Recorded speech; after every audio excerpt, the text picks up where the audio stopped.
All right, all right. Kwam Yasharala Yabarakam Yawashamash Shad Zaakam Khadra Wawa Tizaya Ban Yasharala. And we got our brother Greatness rocking with us today, man.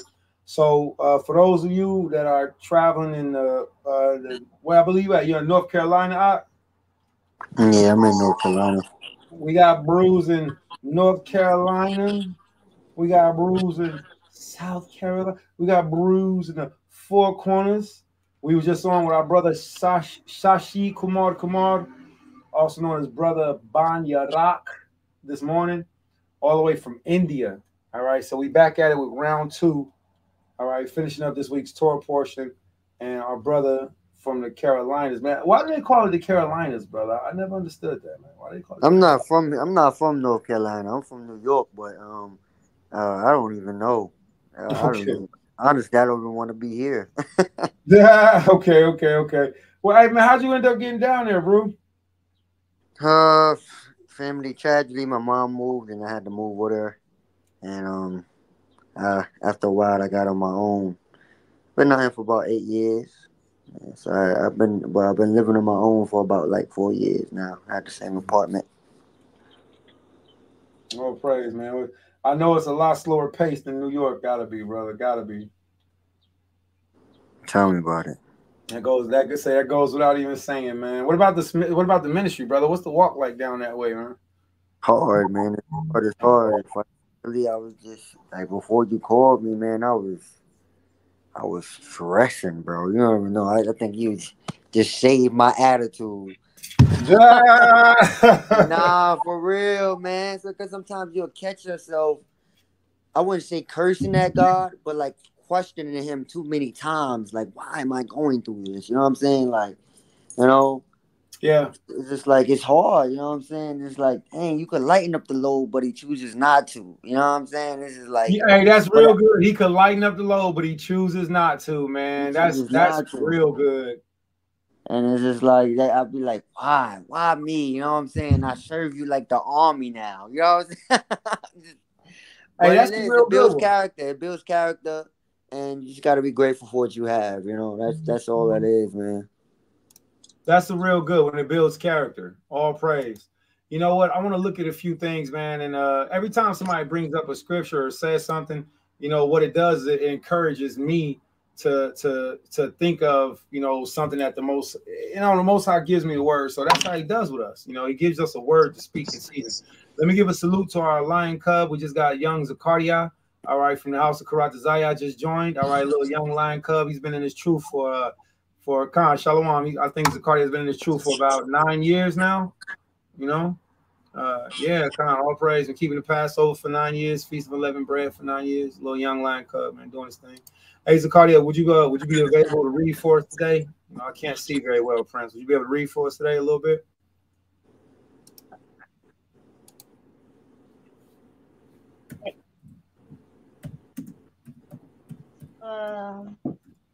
Can I read today? Yeah, Khan, would you be able to read for us today a little bit? Can't hear you well. You gotta speak up so you can be heard. What'd you say? I couldn't. You said la'ah? Okay, but it sounds like you said la'ah, but maybe you got microphone issues right now. I can't hear you very well, but it sounds like you said la'ah. All right, but okay. So I want to look at this real quick. I'm gonna view this on StreamYard. Ma? It's echoing. Yo, do you got an echo, brother? Greatness? Nah, I don't got one. Okay, all right. The little lion cub dropped out. Maybe he'll come back in. All right, that's my prince Zakaria, your little young lion cub of Yasha. The brother's been he's been learning. All right, learning. You know, and I'm grateful that he wants to be in and a part of this ministry. All right. So let's get to this real quick. Salute to everybody. Welcome back. Second part of the Torah portion, Jones. I'm gonna enjoy myself because it's still the Shabbat. real quick. Keep my sticks on deck. Yes, after the Shabbat, more than likely be doing PlayStation, Mortal Kombat, Hebrew bootleg movie night. All right, we'll be trying to do something to keep Yashala, active. But I know Brother Greatness along with Brother Loopy, down in the Carolinas, these brothers do a wonderful job of trying to keep the people together, man. So salute to you, Brother Greatness, man. I really appreciate you, man. You really a breath of fresh air, brother. Really a breath of fresh air, man. All right. So let's get to it real quick. So Brother Greatness was talking about it's hard, and it is hard. It's supposed to be hard. If it's not hard, it's too easy. If it ain't rough, it ain't right. So we're gonna read this real quick, and we're gonna get back to Balaam and the rest of the prophet portion and go into the gospel. But I also want to read Flavius Josephus' account, which is I'm praying our Brother Greatness or whoever else will give us assistance with that. I am having trouble seeing, all right? But we have ministers to help. So this is from the book of Flavius Josephus, Antiquities of the Jews. Salute to Shia Shalamoth, all right, one of our sister ministers who helped me to find this today. That was a huge blessing. So the water sister. So let's get to it. All right. All right. First, let's start with this week's prophet portion is the book of Micah. Okay. This week's prophet portion is the book of Micah, chapter 5. All right. So we're going to start reading Micah chapter 5, starting at verse 6, going through chapter 6, stopping at verse 8. All right. So it's Micah chapter 5, starting at verse 6. All right. You got that, Prince? Yeah. So you want me to read off of here? Well, let me ask you a question. Would it be better if you read off of that? Would it be better if you read out of your sword and I just kept along with you on screen? I'll just read off of here, because I can see up here too. If you can see up there good, all praise. Let's do it. All right. So we're gonna go with let me show everybody. So this is what we did this morning. This morning, if you go back and watch the video we did earlier, I showed the video of not only where you can find the Torah portion online very easy. This is a website that anybody can use. It's free. But outside from this website, there are also very old Hebrew books. Okay, there's also very old Hebrew books that has the Torah portion already in them. Okay, so the Torah portion comes from a long tradition, a long custom of Israelites knowing the Most High's law, statutes, commandments passed down and how to read it. Okay. Con. Amen. So that means in updated versions, other nations, which is law was fine for them, they have helped us by taking the Torah portion and put it online. So this is a very easy and fun website that everybody can use. I'm gonna copy this link right here. All right, I'll put it in the back chat or whatever so everybody can be able to see it. All right, booyah, there it is. Right, so if you want to, all you gotta do is click on that link. We like people to know things. Okay, we like people to know things. All right, we like to share information, not hoard wisdom. All right. Plus, if you don't use the wisdom the Most High gives you, He'll give it to somebody else, and they'll be used it. You'll be thinking in your head like, "Dang, I should have did it. I should have brought it. I should have brought out that idea. I should have made that invention." Who was that? Machana. Hey, Shalom, Machana. Oh, we got Akwad Machana on. Shalom. Khan. Shalom, Akwad. Shalom, sister. Peace and blessings. So what we want to do is have everybody, if you can, you watching, you tracking, whether you watching on Facebook, whether you watching on YouTube. Baba Kushab, please share it out so other family members can hear the Torah too. Because we're streaming from 2 different platforms. And eventually what I want to do is when I get it, I want to get it set up to my streaming artists, actually going to, Facebook, YouTube, Twitch, whatever, all those drones, man, so we get the word out. All praise. Shalom, Yahweh Shemar, all right. So, but until then, let's do what the Most High gave us, and we have to use each other. We have to use word of mouth. So if you're watching, don't just watch us, do it with us. Share it out. Help the people to learn. You feel me? If you're gonna, be there, and you're gonna just, hear and observe, then put in your work by just passing out the flyer. It's not fair. Yeah, amen. Amen. It's not fair for us just to learn of ourselves. And I tell the two of you, Tawada, thank you too. I think at this point I'm pretty much legally blind. You know, I don't know, but I know from where I'm sitting to where my laptop is, from here to here, I can't see the screen. You feel me? So I want to tell you about Tawada. Yeah, Tawada, you know, for being, you know, a participant. I know what these words are in my head and my heart. I've read them. Holy Spirit gives them. And, you know, just bear with me, you know, you all, if I get a little muddled. So our minister, Rashwan Rob, she put up this week's Torah portion, which is Numbers chapter 22 through chapter 25. We read that this morning. We read Numbers chapter 22 through chapter 25 this morning. And it was so fire. It was powerful because we found out about a dude whose name was Balaam. Balaam was a real warlock. We learned about sorcery. We learned about witchcraftery. We learned about the foolery that comes with it. There's a brother that's from India right now.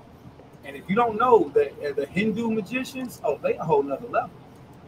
Hindu, Indian magic magicians, whole nother level. These dudes do some creepy stuff. And it's like, yo, I don't think you were supposed to be doing that. I mean, I apologize. Let me pause that real quick. I just had sound barrage through. So some of the stuff that they be doing is like, that's beyond David Copperfield. That's not right what you're doing. So when we're looking at whether it's, you know, the magicians of old, let me start the screen share real quick right here. If we're looking at the magicians of old, or we're looking at the magicians of new, all right? And let me let y'all know something too. A lot of stuff that's, you know, considered to be magic, as we learned from our brothers from India earlier, is really sorcery and witchcraft that they're doing from spirits. You feel me? That they're letting spirits use them. And it's dressed up like it's, you know, so-called magic. But these people have what's called familiars, right? So in this lesson of this week's Torah portion, there was a real dude whose name was Balaam, all right? So Balaam was a beast, all right? Did I spell it right? B-A-L-A-M? Yeah, Balaam was a beast. So Balaam was an actual, you know, like I said, he was a warlock. All right, I'm putting KJV. So a lot of things happen with us that we don't think that are witchcraft or sorcery, but they just flat out are.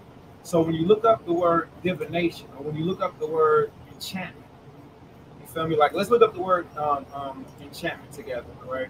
Check this out, everybody. Enchantment etymology. Now, this might knock your socks off, so just hold on. Enchantment etymology, right? I got the screen large enough so I'll be able to read it, right? All right. Enchantment, act of magic or witchcraft, all right? Use of magic, magic power. Watch this. Magical spell, song, concert, chorus. Did you expect these three words to be in the phrase enchantment? Or did you, being a musician or being an artist, could you see or be relatable? Like, you know what? I can see that. That's something. That's something, ain't it? Nah, that's crazy. I never knew. Song, concert, chorus, enchantment. From what? Enchantier. To bewitch, to charm. All right. Encantier. To enchant, to cast, magic spell, etc. Right?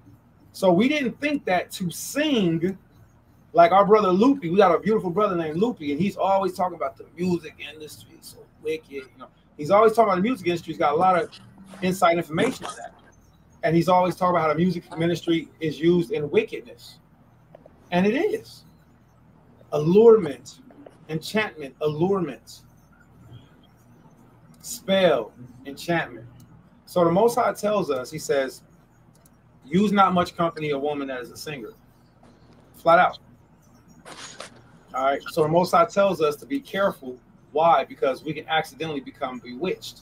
We can become, you know, we can look at the things that we liken to that dancer, to that singer, to that stripper, to that table girl, to that BW3's waitress, to that Hooters waitress. See, all of these women, they have specific traits about them that will draw you to them.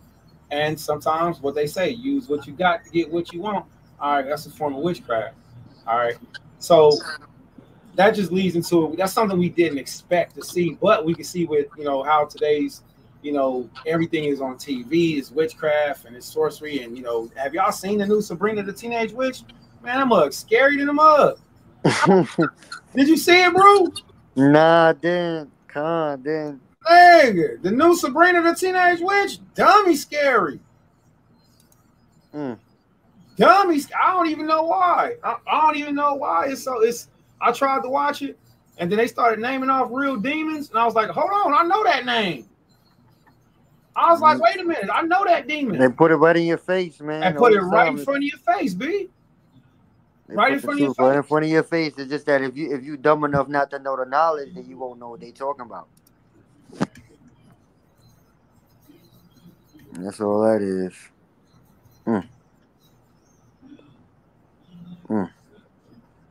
All right.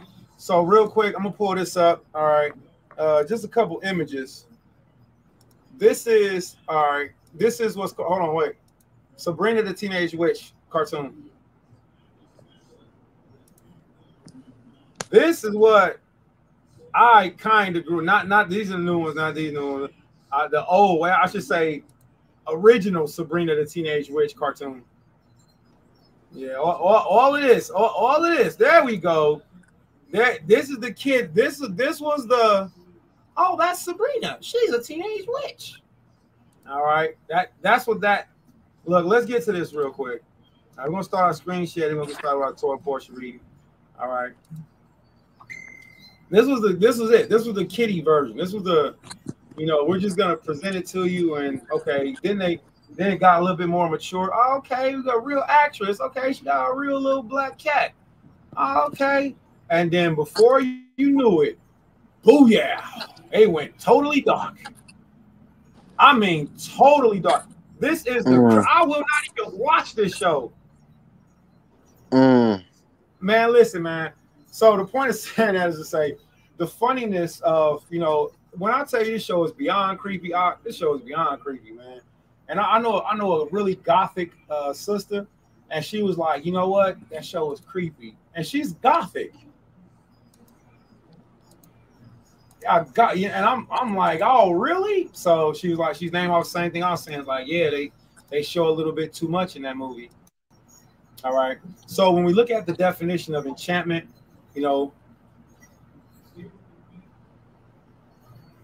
we look at the definition of divination, when we look at the definition of witchcraft, we see that these things are real. They're right in front of us. And the Most High warns us against them. He actually tells us, thou shalt not suffer a witch to live. And then in the Testament, in this week's Torah portion, we're told what? We're told that there was a man whose name was Balaam, who was a master warlock. And we're going to pull this up. I'm going to ask some of y'all to help with me with the reading. All right, screen sharing is going to be used. All right. Machanaya. Let me give a salute to you, Sister Machanaya. She's tracking with us. She's on. We got our brother Zakardia, and we got brother Greatness on. All right. So Dawada for the three of you. All right, building with us on this Shabbat day. All right, Shabbat Shalom to y'all. All right. So let's go ahead and kick it up a notch. We're gonna start a preset. We're gonna start a screen share. And from our screen share, we're gonna go straight to the prophet portion. All right, so this is this week's Torah portion, prophet portion of Micah chapter 5. Micah chapter 5. All right, and we're going to start. And Zakardia, since you're the youngest, all right, I want you to come up and read for us. Just read a couple verses for us. Or actually, I don't want you to be my reader. I want you to be my researcher. All right, I want you to process the information and then tell us back what do you hear. Okay, so I want you to speak up at the end of class, Prince Zakardia. All right, if that's okay. And Sister Machana, all right, if you don't mind, make sure you got your head covered before you read. Okay, Brother Greatness, we want to make sure, as being men of the Most High, we have our heads uncovered before we prophesy. All right. So we're going to start at Micah chapter 5. We're going to start at verse 6. And we're going to end at chapter 6, verse 8. Okay. So Micah chapter 5, I'm going to start at verse 6. All right. Abu Makana, you ready, sister?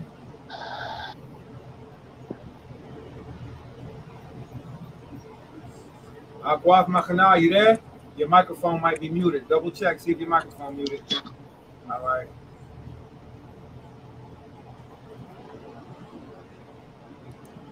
Yep, your microphone's muted. All right. So, greatness. Can you see the screen, brother? Can you read this? Yeah, I got you.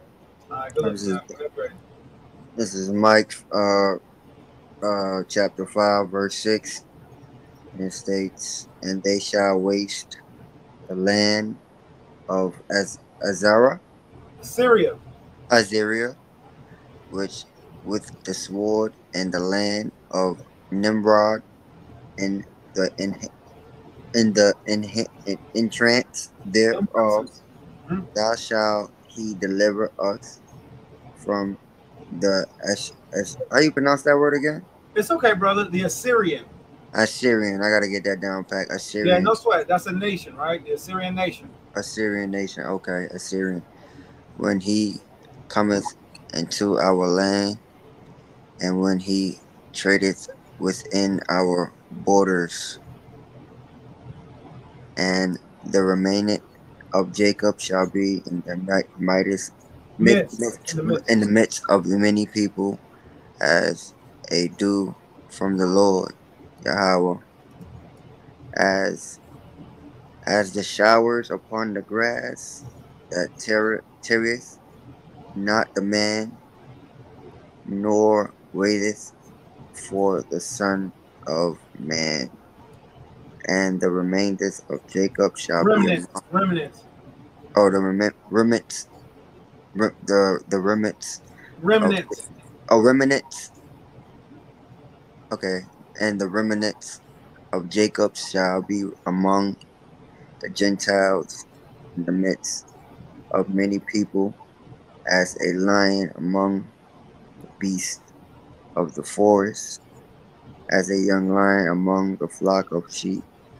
Who, if he go through, both treadeth down and treadeth in pieces, and none can deliver. Excellent. Let's stop right there just for a second. So we see the prophet Micah giving us the same prophecy of who? Who gave this exact same prophecy? Well, if you was watching earlier this morning, or if you was reading the Torah for yourself, you would have seen that in the book of, let's pull it up together. Numbers chapter 25. In the book of Numbers chapter 25, all right, now let's do KJVBLB. Hey, let's see, Numbers chapter 25. And let me see, Zakardia, are you still on? Are you available to read? Makana, are you available to read? If either one of you are, along, because we want to go back and forth. We want to give each other room to, to breathe. So if you all are still on, Makana and Zakardia, you can read. Let us know. Okay, so this is the book of Numbers chapter 25 and 24. Numbers chapter 24, and it says, "Therefore now flee." You said which one? 24. Okay. Well, hold on. Numbers chapter 24. We're gonna start at verse right here, verse 9. You right on time. You was right in the perfect place, brother. All right, right there.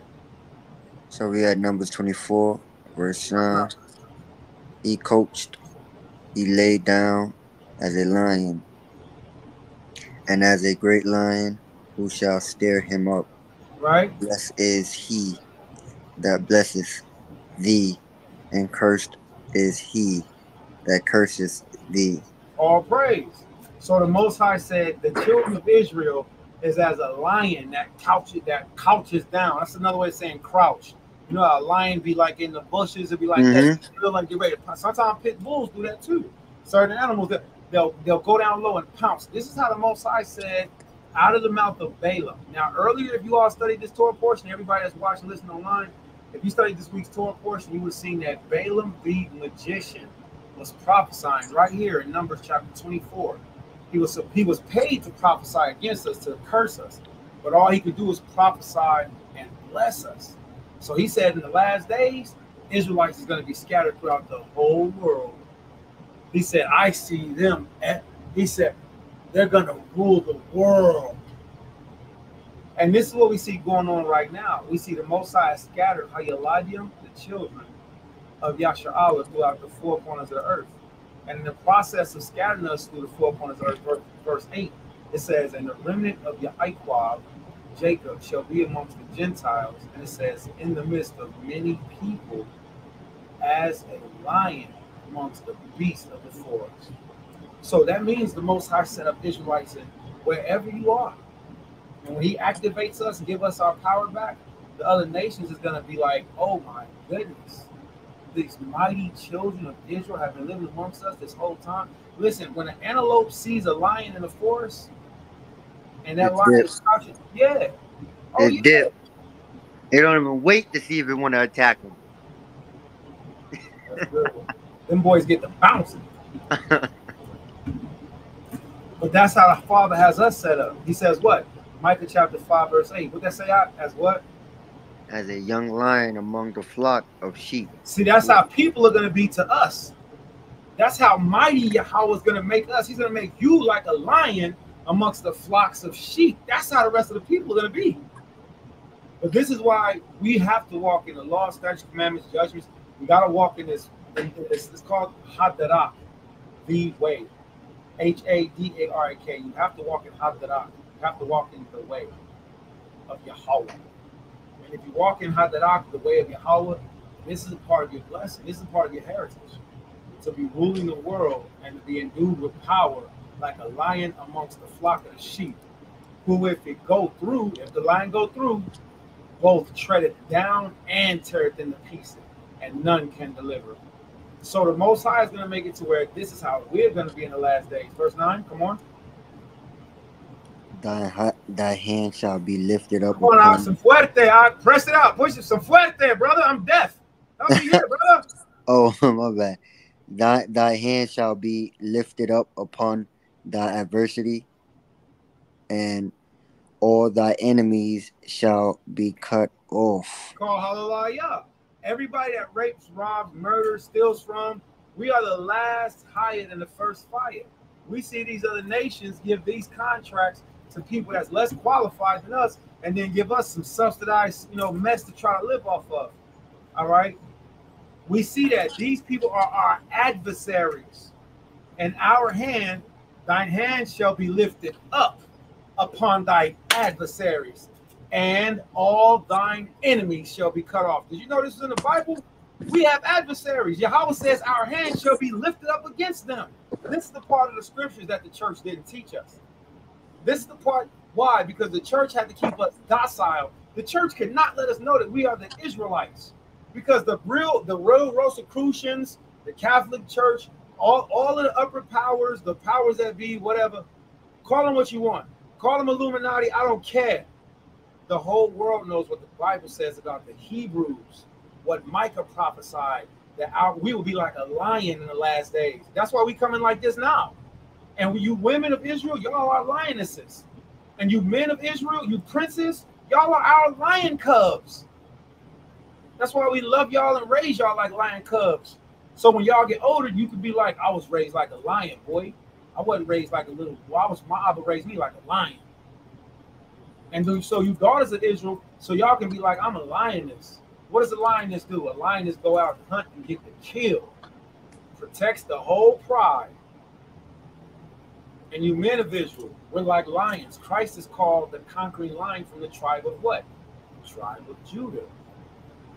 Now we got somebody that's on the screen with us. If you rocking Machana, all right. If you on, then I'm gonna need you to help minister and say something, or help read or something. That would be a blessing. All right. Shalom, royal families, members of Yasha'Allah. I apologize. It's taking me a lot longer to read them. My vision isn't what it used to be. As a Cartier, if you on, man, it'd be a blessing if you help read also. All right. So let's get back to this. All right, so Micah chapter 5, verse 10, and it reads, and it shall come to pass in that day, saith Yahweh, that I will cut off thy horses out of the midst of thee, and I will destroy thy chariots, and I will cut off the cities of thy land, and throw down all thy strongholds, and I will cut off witchcrafts out of thine kingdom, and thou shalt have no more soothsayers. See, it's very important to know what these phrases are. Let me show you. Look, I studied just like this. I'll take the. Now, I've done this before, so I know what the word soothsayer means. So I want to show y'all. I learned, like, you really highlight the word, right? Go up to a New Jones, drop that boy up in there, or what you can do is you can go to copy the word, and then you can do a whole new etymology search. Just that easy, okay? So that's what I prefer to do. I like to teach people how to learn, how to study. So I'm going to copy the word, okay? Start a new window, and we all know how to study in our own language, but it's just how I prove things. Soothsayers. I'm going to go to etymology. I may have spelled it wrong. Etymology is the study of words. Right? So there's a website that I like to use. I want everybody to see. All right, this website is called Etymology Online, right? Online Etymology Dictionary. Okay. So when you come to this website, it says soothsayer, and it'll teach you the breakdown of what the word is. What is the origin of every word? Learning the origin of every word is called etymology. All right. Soothsayer, one who speaks of truth, a candid advisor. All right. Since now is now obsolete. Sophengeri, fortune teller, one who claims to foretell the future. Let's go down. All right.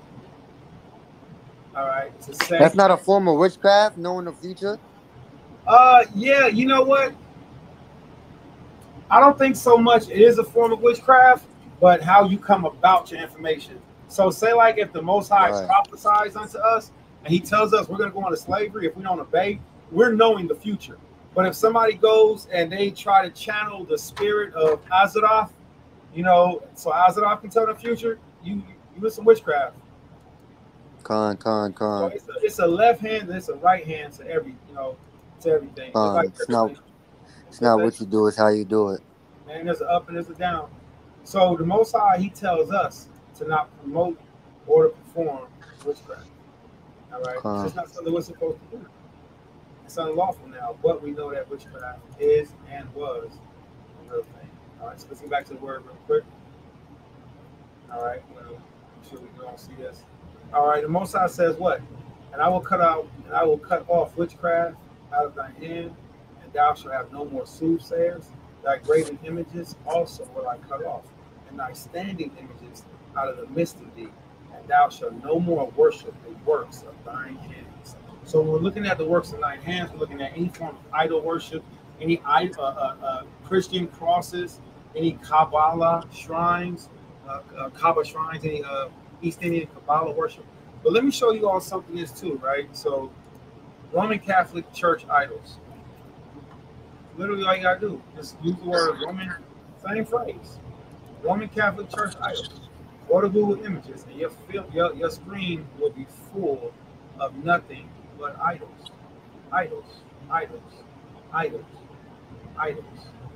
These are all things that men's hands make. And it don't matter how beautiful they are, how they're colored up with beryllium. Beryllium is red. How they're colored up and painted up. All these things are made out of dirt, clay, ash. It don't matter who's the best artisan. These all are made out of dirt. And look at these heathens kissing dirt. Look at these heathens kissing dirt. And that's not the works of the Most High. Not at all. And I will cut off, Romans chapter 5, verse 12. And I will cut off out of thine hand, and thou shalt have no more soothsayers. Thine graven images also will I cut off, and thy standing images out of the midst of thee, and thou shalt no more worship the work of thine hands. I will cut thy groves out of the midst of thee, so will I destroy thy cities, and I will execute vengeance and anger and fury upon the who? Such as they not have heard. Yeah, wait. He said he going upon the who? Heathen. Upon the heathen, such as they have not heard. When we tell these people, these Gentiles, they are in trouble. All right. They're in trouble. Now, this is our same verse that we just read. Okay. This is our same verse, but it's in Hebrew. All right. Now, right here it says, Hagawayam. Hagawayam. Now, what is Hagawayam? Hagawayam, right here, look at this. And I will execute vengeance and anger and fury upon the who? Let's go and see what the word says. Upon the heathen. Now, this is why your white Christian pastors, your white Baptist pastors, your white Episcopalian pastors, your white Seventh-day, this is why they couldn't tell you you were an Israelite. If they would have told you that they were the Goyim, they would have had to confess that they're in trouble for what they did. And they're too proud to do that. They're too proud to tell you that you are a Hebrew. Look at this, the word Goyim, the Most High says he will execute his vengeance upon the nation, upon the heathen, upon the Gentiles, upon the people. Look at this, upon usually of non-Hebrew people. They in trouble. So this is why they couldn't afford to teach you as an Israelite. See, we don't get paid for it. They can't cut or cash my check. Only thing they can do is try to disconnect my notice to this life right now. And that just don't send me to the Most High, which would be like, I'm Father, you seen them murder me for telling your truth? Ain't nobody. Look, the reality of it is this right here. The world powers that be work very hard to keep us unconscious, unknowledgeable of who we are. They work very hard at it. In so much as even going into the church system to not teach us that we're the Hebrews so they can hide what God truly said about them. Micah chapter 5, verse 15, I will execute vengeance and anger, in anger and fury. None of this statement is good. Execute is not good. Vengeance is not good. Anger is not good. Fury is not good. But this last phrase, such as they have not heard, upon the heathen. Oh, daddy, I love it. So these Gentiles are in trouble. But watch this, Yasha'Allah. You got to step into your walk. You got to step into your light. You got to step into the truth of the Most High in order for you to be safe and secure in your salvation, so you don't have a part of their judgment. All right? Come out of her. Come out of her, my people. This is what the Most High commands us to do. All right? He commands us to do what? Check this out, everybody. All right, we just switched books. Okay, we're in the book of Revelations. It's the very last book of the Bible. All right, Revelations, chapter 18, and verse 4. Let's read it in a couple different versions. Let's see what it says. This is fun. All right. So Revelation chapter 18, verse 4, in the New Living Translation, it says, I heard another voice calling from heaven, saying, come away from her, my people. Do not take part in her sins, or you will be punished with her. That's the new version, right? See what King James says. And I heard another voice come from heaven saying, come out of her, my people. Not come away from her. Most High told us to come out of America, come out of Babylon, come out of the places where we are sold in captivity, come out of their ways of thinking, come out of their ways of dressing. It's physical and spiritual. Come out. If you want to leave America, you can. You're free to. I have places all over the world that I'm looking at that if I'm paying $750 a month here, I'm looking at I can live homeless in another country for a little bit until the Most High puts me to a house. If I can be homeless in America, I can be homeless in another country. So the point of saying that is to say, the Most High says, come out of her, my people, that ye be not partakers of her sins. Watch this. And that ye receive not her plagues.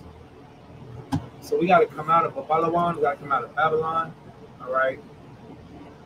We have to come out of this place. If a person wants to leave America, I encourage that they do. It's so much better outside of America. There's air conditioners in other countries. There's laptops. TV, there's fans. There's couches in other countries. There's Netflix in other countries. We don't have to be here. If we are supposed to be here, we can at least come out of this place. No way, bro. You know, I'm not. we can at least come out of this place mentally, spiritually, emotionally, while we have a chance. All right. I have to ask you, Machana, are you on? Are you tracking? Are you going to be helping to read? I have to ask you, Zakaria, are you going to be helping to read Baba Kushah? If you all can, if you will, please speak up because I'm asking for help. I'm having a lot of trouble seeing it, and I would like somebody to help read it. Okay. Khan, you know I'm here. This great one. Okay, cool. All right, that's two good confirmations. All right. Okay, so we're gonna go back to this. So this is Micah chapter 6 and verse 1. All right, I'm gonna go through this. I'm gonna read till I feel like my eyes burning out, and I don't know what the file's gonna bring up next because I actually need a lot of help on Flavius Josephus' reading because that's gonna be lengthy. All right, so Micah chapter 6, verse 1 is the rest of this week's prophet portion, and we're only reading to verse 8. The prophet portion is very short. It's 8 verses. So when it takes the time for us to get through the Torah, usually we go through the Torah, it takes a little bit longer. But then when we go through the prophet portion of the gospel, they be so sweet and tight. You're like, man, it's over already. Let's get to it though. So Micah chapter 6, verse 1, Micah chapter 5, we heard that the Most High is going to bring us out of the land of our captivity. He's going to make us like a roaring lion. We're going to destroy the other nations fighting against us. Well, I didn't make this up. That's how I think every day. But I didn't make this up. This is what is on our biblical schedule to read the Bible. That's very empowering, especially if I had to go to slavery on a Shabbat day and I had a bad day at work and I'm looking at these heathens, is what the Most High Lord God calls them. If people don't like the way we speak, that's them not liking us. The Bible, and the Bible says that the Most High is going to do something to the heathens such as they have never heard of. I like the way that sounds, and I would really like it if not only our children knew it, but the world powers, the pastors, they would teach it because it empowers us to know what the Father says about us. Micah chapter 6, verse 1. Hear ye now hear ye now what Yahweh has said. What did he tell us to do? He said, arise, contend thou before the mountains, and let the hills hear thy voice. Hear ye, O mountains, Yahweh controversy. All right, everybody, hey, push mute for me, brother, until you get ready to read, man. Push mute, Bible Kushah, please. So Mosai says, hear ye mountains, right? Yahweh's controversy, and ye strong foundations of the earth. For Yahweh has a controversy with his people, and he will plead with Israel. Uh-oh. So, I don't, y'all tell me. What do you think, Zakaria? What do you think, Machana? What do you think?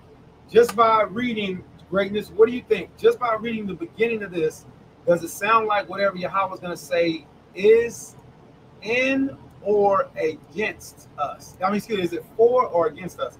Is it in our benefit or against our benefit? Are we about to be blessed or are we about to get in trouble based off what we read already? Let's read verse 2 again. Tell me what y'all think. Hear ye, O mountains, Yahweh's controversy, and ye strong foundations of the earth. For Yahweh has a controversy with his people, and he will plead with Israel. Do you think that he's about to reprimand us, or he's about to give us a good word? What do y'all think? Reprimand. Reprimand? Reprimand. Reprimand? Okay, I ain't read it down yet. What you say, Zakaria? You think about to reprimand us or give us some candy? Reprimand. I think so. Let's see. Verse 3. O my people, what have I done unto thee? And wherein have I wearied thee? Testify against me. I love this. We have to learn how to start talking like this. All right. This is a cold state. This is a cold ending statement. What I do wrong to you. This is the code. It's testify against me. So now the Most High, as we see, straight up questions that the Father's asking. My people, Yasha'Allah. When he says my people, he's not talking about no other nation in the world. Everybody knows it's the Most High's chosen. They not like us. All right. We're the Israelites. So he says, oh, my people, what have I done unto thee? Nothing, Most High. You gave us everything. And wherein have I wearied thee? Why did y'all get tired of me? Man, that's a hurtful thing when your lover gets tired of you. Oh, that hurts so bad. Yahweh has a fervent heat for us. Yahweh has what's called a fervent heat. A fervent heat means he's on fire for us. So for your lover to get tired of you, oh, that hurts so bad.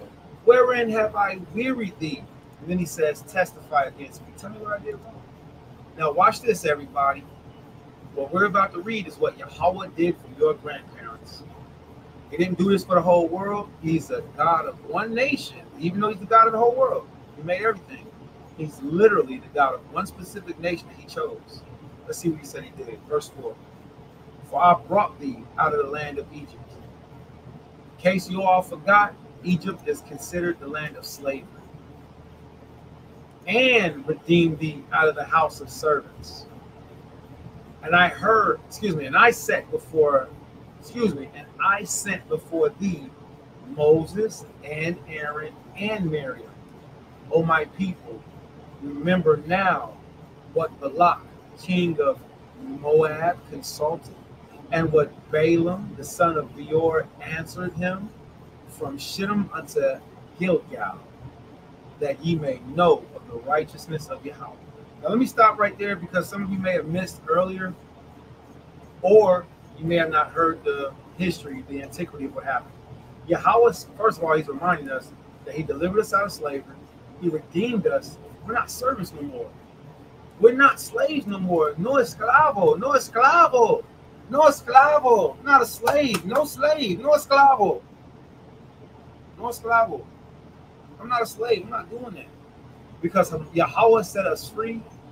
Hamashiach Yahweh, he paid the price, gave his life.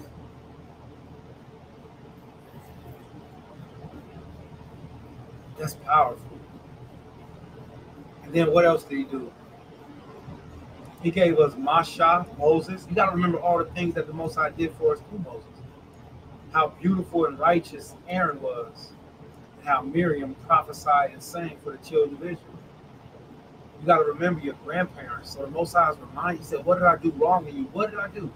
What did I do? What did I do? What did I do? What did I do? What did I do? What did I do? What did I do? I can't stop doing that. What did I do? So Most High said, what did I do? Oh, my people, remember now Balak, king of Moab, right? So he's reminding us to remember that there was a man who hated us so much. Instead of trying to fight against us, this coward wanted to throw words at our back. This coward wanted to curse us from the back. That was King Balak, right? And what's up? What else? The Most High says, and what Balaam, the son of Beor, answered him from Shittim unto Gilgal. Now, the reason I want to stop here is because I know the majority of you don't know what this means. I know the majority of you don't know what this means. I don't feel bad about saying it. So I'm going to tell you. What Balaam, who was the son of a man named Beor, what he answered unto Balak was to teach the children of Israel to sin against their God. And their God will always be mad at them. You're not going to burn them to death. You're not going to kill them with poisons. You can't hang them on trees as a nation. You can't drown them as a nation. You can't put their children out in the field and let the animals kill them. Everything I'm saying, you can't do enough Planned Parenthoods. See, the Most High made it to where our nation will never go extinct. We have that right, that blessing from him. That right from him, that blessing from him. Our nationality will never go extinct. Some people are dying out right now because the sun. Some people are so hot and they don't got enough melanin that they're dying from the sun. You gotta think about that. Every day they come outside, they're like, God, you must really hate me, huh? God dang, it's hotter in the mud. I ain't got no melanin, my skin's peeling. Ugh. That's a whole race of people.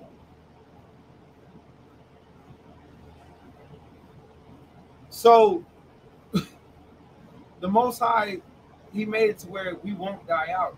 We'll die, but as a nation, as a nationality, he promised our grandparents that we will live forever. That's what he promised Abraham.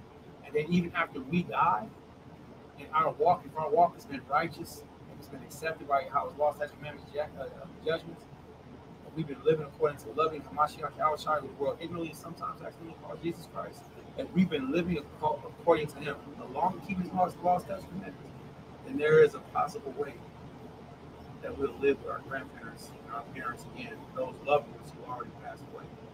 See, I want all my children to know that death is not the end. After death, you go to the next part of life, and I'll see you there. It's just that I hope to see you in Abraham's bosom instead of in the lake of fire. So this is what Balaam prophesied unto our people. This is what Balaam, which was a witch, he was a male witch, a warlock from a whole other nationality. This is what he prophesied about our people. That we would be like a lion, we would tear the head off other nations, that our tents would be expanded, that we're not even going to be like humans. I don't know if y'all know that, but we're not going to be people. We're going to be gods. I don't know what vision you all have of what salvation in this next life looks like, but this next life, we're going to be gods and other people are going to be humans. We already read it, but let me give you something else. Isaiah chapter 61. KJ, can you pull that up? Anybody got anything they want to bring out before we pull this up real quick? Any questions? All right, good. Just like I like.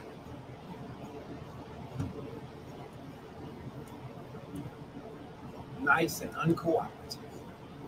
Just stay right there. Just be uncooperative. All work out. All right. Isaiah chapter 61. All right. Isaiah chapter 61. Let's scroll down. All right. Greatly rejoice, soul, the earth again.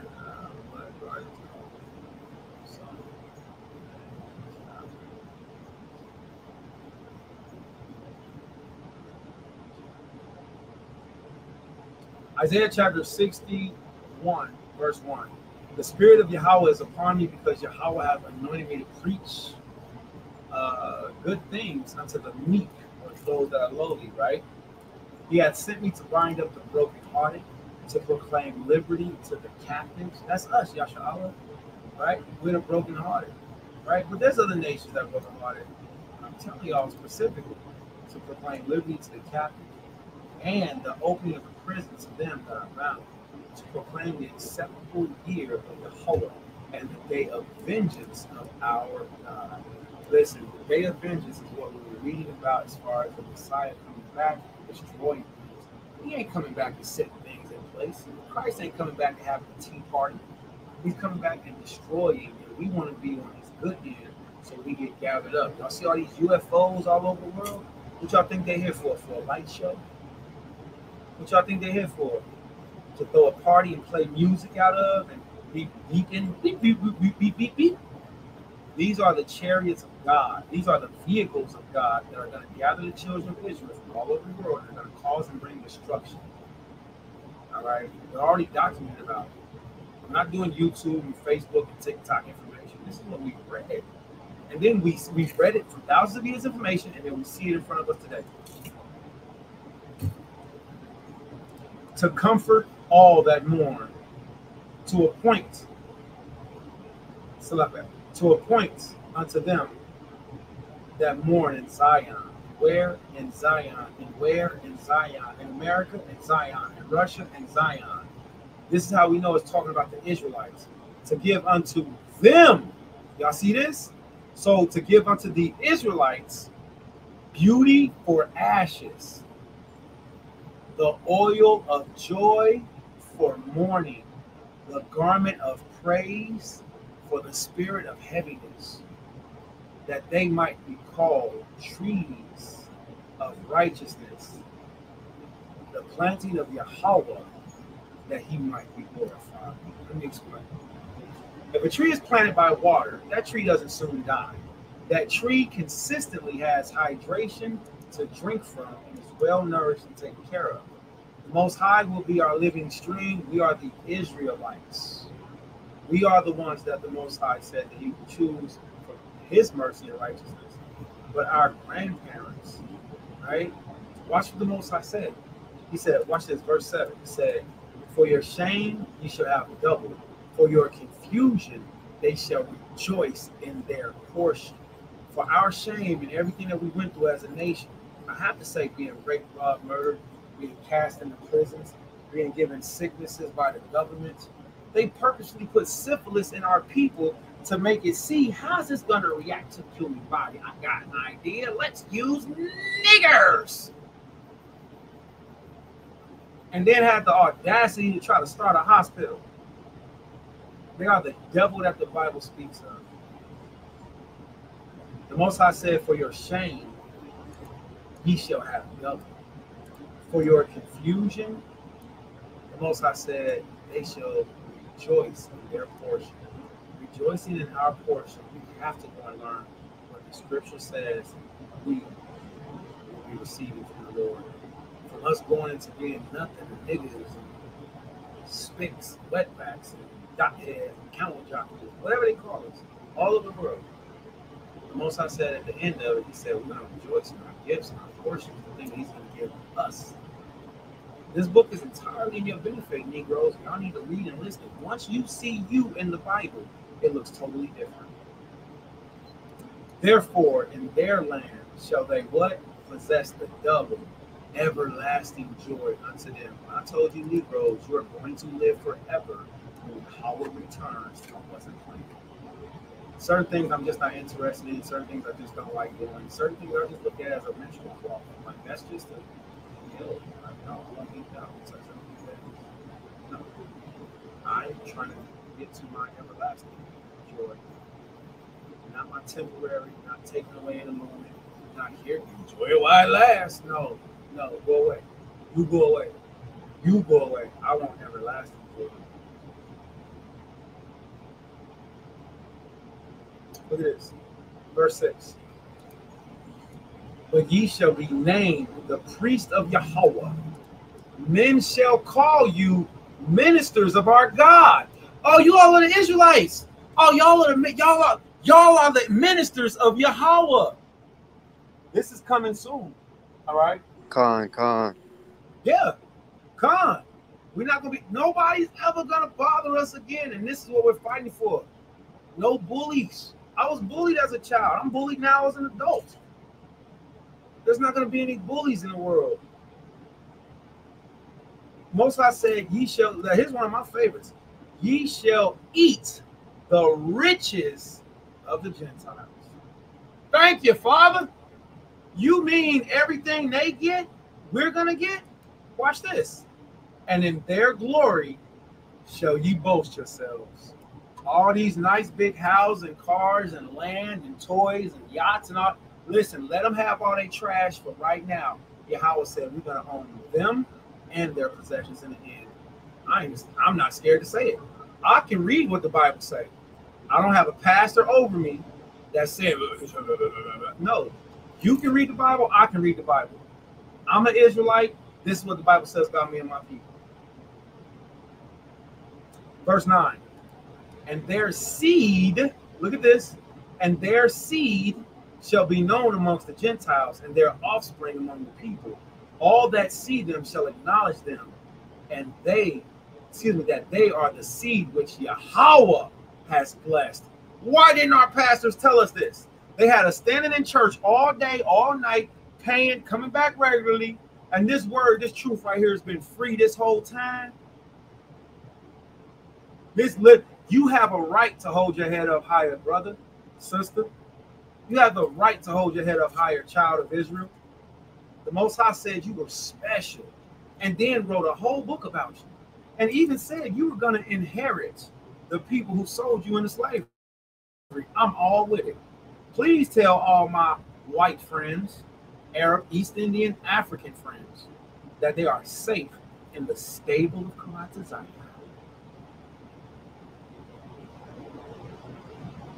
You're safe here, I think. I'm not stupid. This is a beautiful word.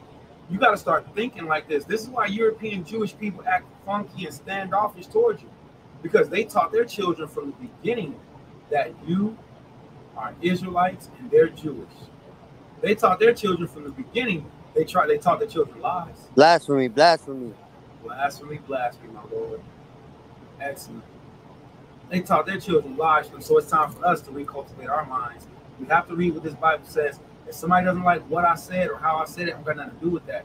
We're reading the word of the Lord God Almighty. And according to the book of Isaiah, chapter 61, verse 9, he says, our children will be known forever as being blessed of Yahweh. We're going to live forever. But not only that, we're going to inherit them and their children too. Let's read on. Isaiah chapter 61, verse 10. I will greatly rejoice in Yahweh. My soul shall be joyful in my Elohiah and my God. For he hath clothed me with the garments of salvation. He hath covered me with the robe of righteousness. As a bridegroom decketh himself with ornaments, and as a bride adorneth herself with jewels.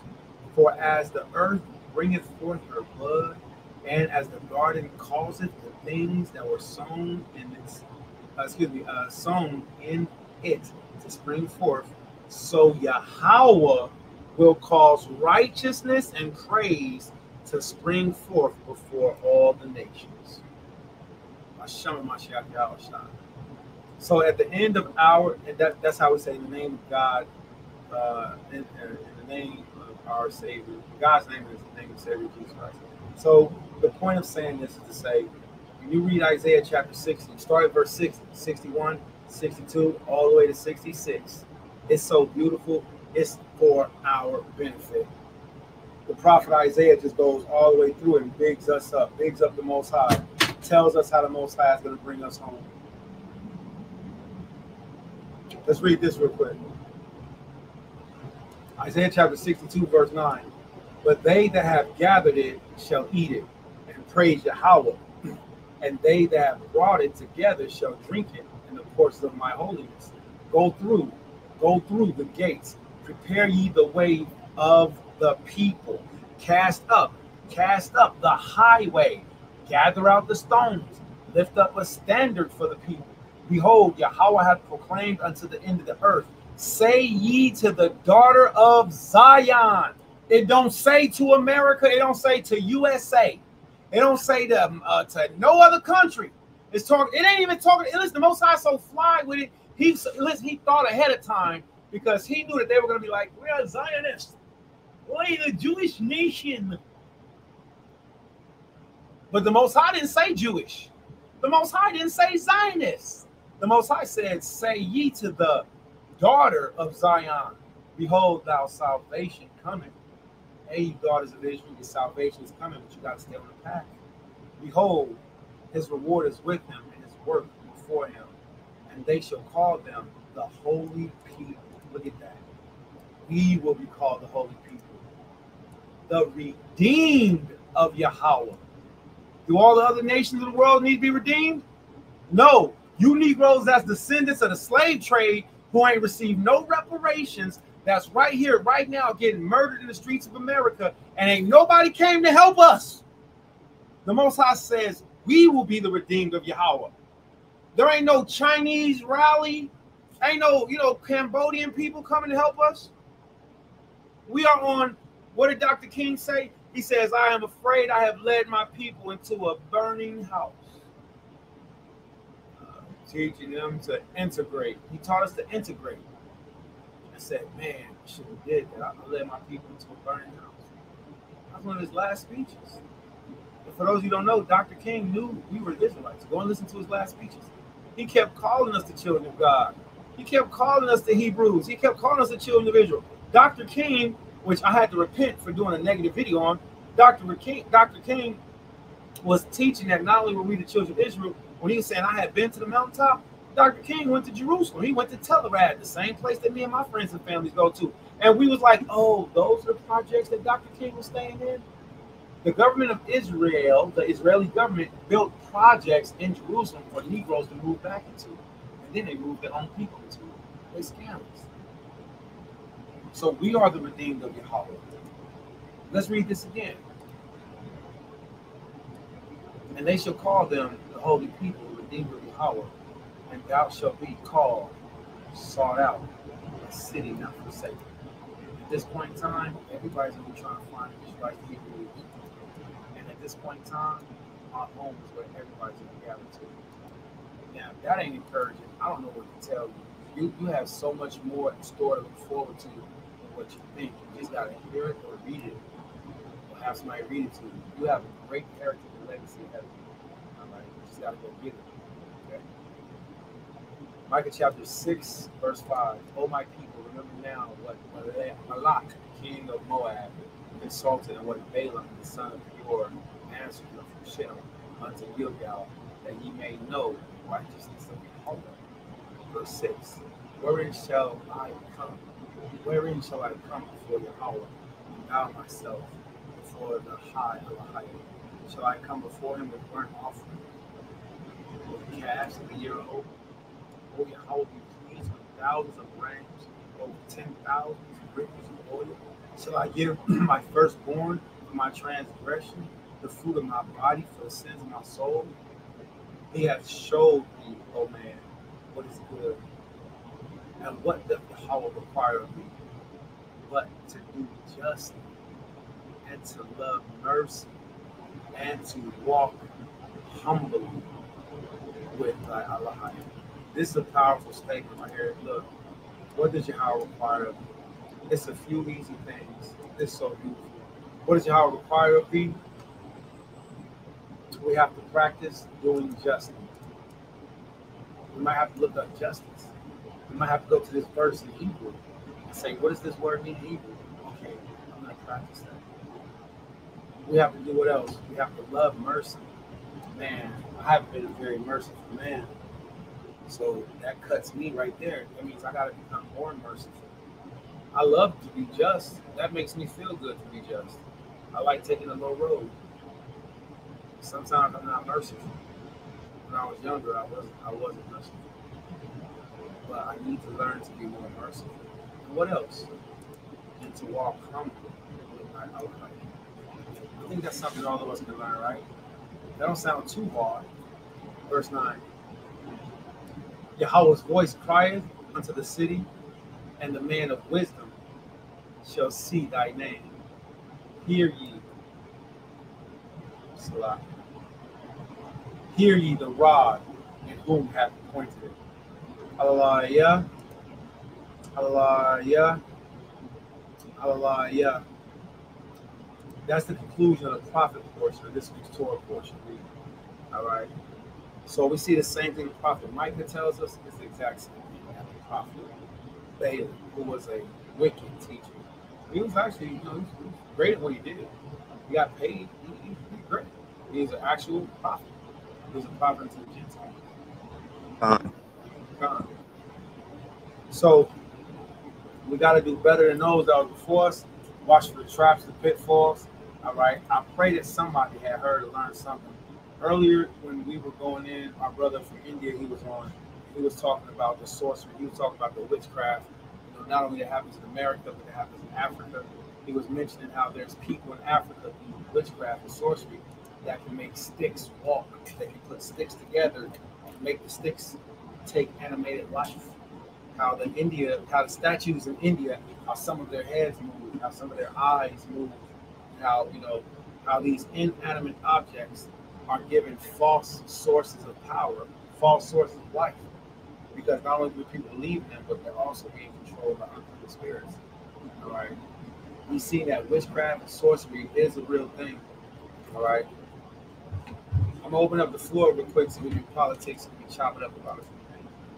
We got something I want to bring. I'm also gonna put that link in the room, man. I'm also gonna put that link in the room so any Mashka want to say everything. So let me pull this up real quick.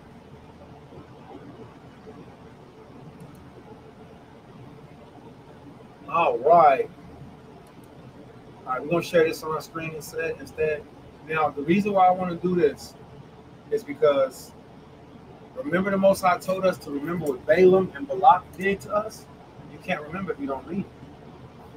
So I wouldn't even be a good brother or a so-called teacher if I didn't show you what Balaam and Balak did so you can know. Right? So you can know. All right. Then he said, happy these people who have the stoves. All right. So let's come to this. So I hope everybody can see now. Now we are on Flavius Josephus, Antiquities of the Jews. And in the writings of Josephus, which again was a master Israelite historian. Okay. What he did was he taught us everything that was in the scriptures, and he rewrote them down for us because that's what a historian does. You save the antiquities of your people. All right. Now, if anybody read this week's Torah portion earlier, Numbers chapter 22, verse 25, you're going to see certain very powerful points. All right. And those powerful points are going to lead all the way down into the talking animal that the Most High used, to Christ appearing before Balaam. You're going to see so much information. And if you come back and look at the source material, it'll really enrich you. This is enough for you to read or listen to throughout the week until you go back to the next time for portion. And then come back to it. And once you come back to it, you'll be like, oh, I learned so much more. All right. I want to teach y'all a phrase real quick. I just pulled this up. The providence of God. The word providence of God is another word for Christ in the Old Testament. I'm always looking for phrases. Providence of God. All right. Let's get this real quick. Providence. Look at this. The word providence means a divine guidance or care. Look at this. God can see the power sustaining to guide human destiny. Okay? So a divine guidance or care. So whenever you see this phrase, the guidance, the providence of God, that's talking about Christ. All right? For the providence of God is concerned to preserve them from such misfortune. All right? So from here, I'm going to ask that if we can get one of our readers, I need a strong. Come on. You read not? Yeah, I'm here. All praise, all praise. All right, so now we're going to start right here. This is paragraph 6 from Flavius Josephus. I'm also going to copy the link, and I'm going to put the link in here. So if anybody wants to read, they can. Okay, welcome back on, Zakaria. All right, here's the link.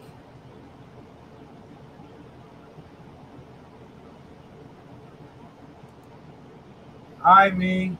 This is me. Hi, shalom, me. Yeah, it's Hebrew around here.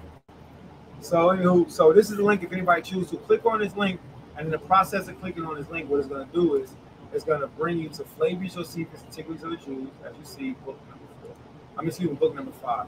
And on the process of coming to book number 5, you're going to come down to paragraph 6. And this is this week's Torah portion. All right. Like I said, we like to share things. We like to know things. We like our people to know things. Okay. So there's the link for it. It's right there in the group. All right. There's a brother. I just remember. There's a brother that wanted to debate with me about us being Israelites and Bantu. We're talking about the sundown. So we'll get back to it. All right. You ready, Prince? Yeah. Come. Maybe ready, my Lord. What up? 6. But Balak, being very angry that the Israelites were not cursed, sent away Balaam without thinking him worthy of any honor. Stop. So he sent Balaam away, thinking him not even worthy of paying you. I'm not paying you. I brought you to curse the Israelites, and now you done blessed them 3 times? Come on.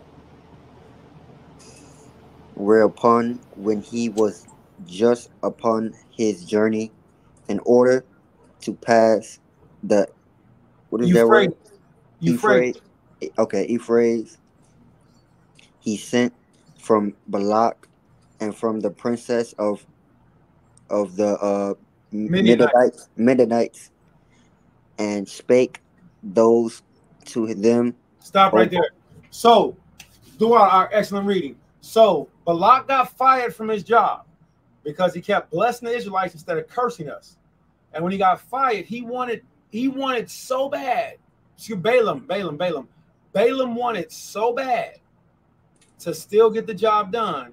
You ever get into an argument with somebody and they say something funny, and then you get like towards the middle of the day, you get halfway down the road, you be like, man, I should have said that they underarms smell like elephant toes. I ain't even think about that because they do be musty and they from India. I don't know why I ain't say that. See, that's what Balaam did. After he got down the road and got fired, he said, hold on, I got an idea. You want the Israelites destroyed? I'll tell you how to do it. So this is the message that he sent back. Go ahead. Obalak, and you might Midianites that are here present, for I am obli- ob- ob- Why? obliged even without the will of God to gratify you. So he says, look, I'm obliged to do this even without the will of God. Come on. That's how much of a hater he was. Mm. Even without the will of God, I figured out a way we can curse the Israelites. Come on. 'Tis true, no entire destruction can seize upon the nation of the Hebrews, neither by war, nor by plague, nor by uh, uh, scarcity, scarcity, Scarcity. scarcity of the fruits of the earth, nor can any other unexpected accident be there in that word is entire ruin. Excellent. Y'all hear that? So this prophet just named off all the things that can't take us out as a nation. How can he know these things if he wasn't an old man? He was an old man that tried to watch our downfall on many occasions. This is not Balaam's first interaction with the children of Israel. Balaam says they can't be destroyed by war nor by plague. That includes AIDS. Why was they teaching that niggas is going to be dead by the 2020s and we all going to be having AIDS and all of us ain't going to? We have overpopulated. Blasphemy. We've repopulated. We've outpopulated them. And I'm sorry to tell y'all this. AIDS is not real. I'm so sorry to tell y'all that. I'm not sorry. In the 90s, people were dying. I think it's XRT or Xerx. The medicine people was given for us as they were claiming that we were having HIV and AIDS was actually cancer radiation pills that was killing us. That's why the people that were dying looked just like the people that were dying of cancer, because they was giving us medicine that was murdering us. So we can go into that for our we've seen videos of doctors injecting blood from somebody that was HIV positive into themselves and being like, hey, I'm a doctor. Nobody gets AIDS like this. Nobody gets AIDS. Nobody dies like. So once we seen it was like, yo, so the Most High tells us neither by war, nor by plague, nor by famine, by scarcity of fruits. The Most High says these are different ways that you cannot kill my people, right? He says, nor can any unexpected accident be their entire ruin. Watch this. Come on. For the providence of God is concerned to preserve them from such a misfortune. Come on. Nor will it permit any such calamity to come upon them, whereby they may all perish. But some small misfortune. Some what misfortune? But some small misfortune. But if you can make them stumble, right? But if you can make them stumble little by little, see?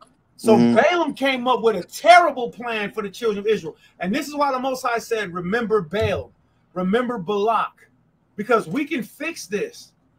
We can fix this. Balaam even said, I can't curse who Yahweh hasn't cursed.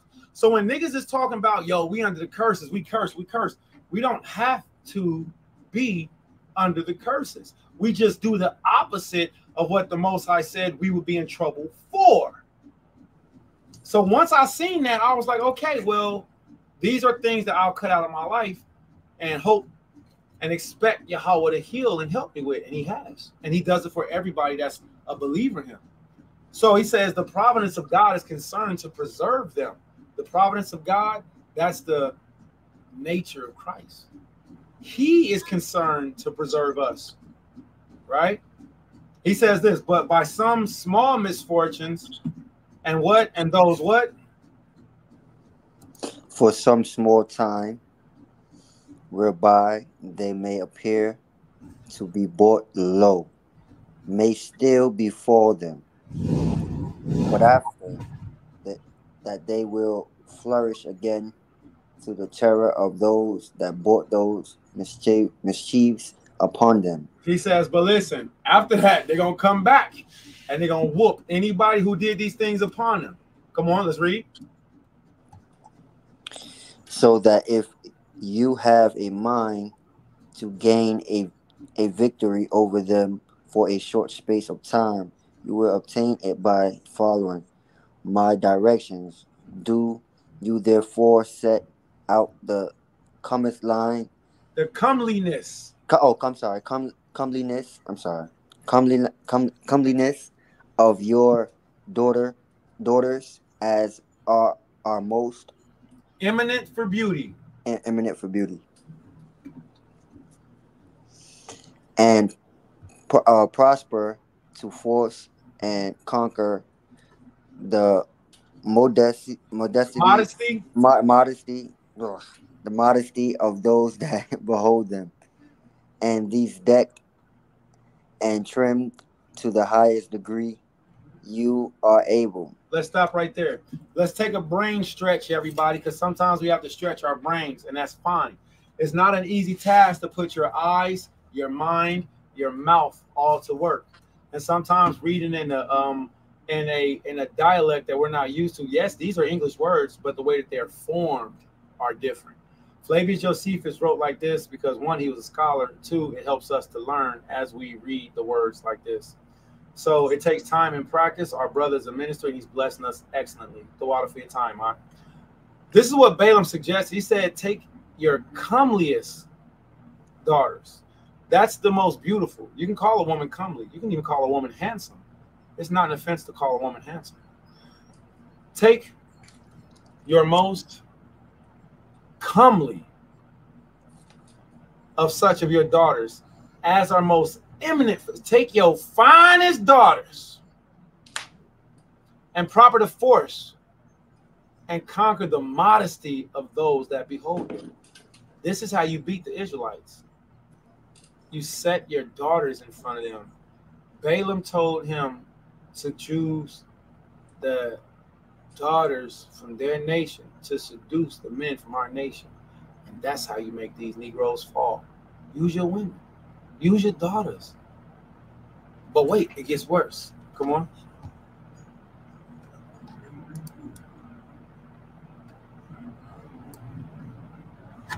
Then do you send them to be near the Israelites' camp.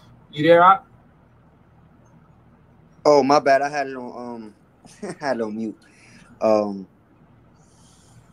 Send them into the nearest Israelite camp and give them into charge that when the young men of the Hebrews desire their company, they allow it them.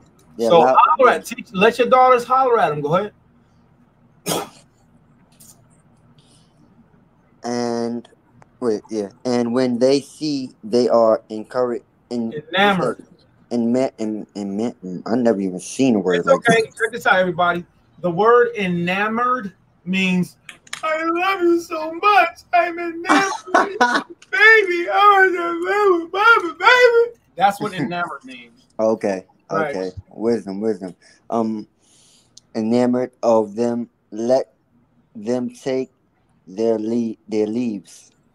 And if they entreat them to stay, let them not give their consent till they have persuaded them to leave off.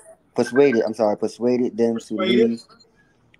them to leave off their obedience to their own laws and worship of God who established them, and to worship the God of the Midianites and the Moabites, for by this means God will be angry at them. By this means Yahweh will be what? Angry at them. That's right. So he said, "Use this," and this is how you get the children of Israel to be in trouble with the Most High for a long amount of time. You keep them tripped up. Watch this. When they see that they're in love with them, let them take their leaves. So as soon as you get the men to fall in love with your daughters, tell your daughters to leave them. And if they entreat them, if the men beg them saying, if they entreat them to stay, let them not give their consent. And when the men tell them to stay, tell your daughters don't stay. Tell them to bang out on them. Tell them to break up with them. Tell them we're not married. I'm divorcing you. So, if you don't mind, I have a question. So basically, God is telling us like, we're not gonna have a good relationship. No, what it is the man Balaam, who was paid to try to curse us, when he was leaving, he said, I got a last minute idea. He said, all of you people who want to see the Israelites trip up, he said, make your daughters look as beautiful as you can. And then make your daughters get the men to fall in love with them. And then get your daughters to pull back and leave them, take the children, take everything. And when the men beg the women to stay, make the women pull away even more. This is the same thing that women do today. It's the same tactic. Salak, if you don't mind, can I rebuttal? It's another scripture. I don't know it word for word.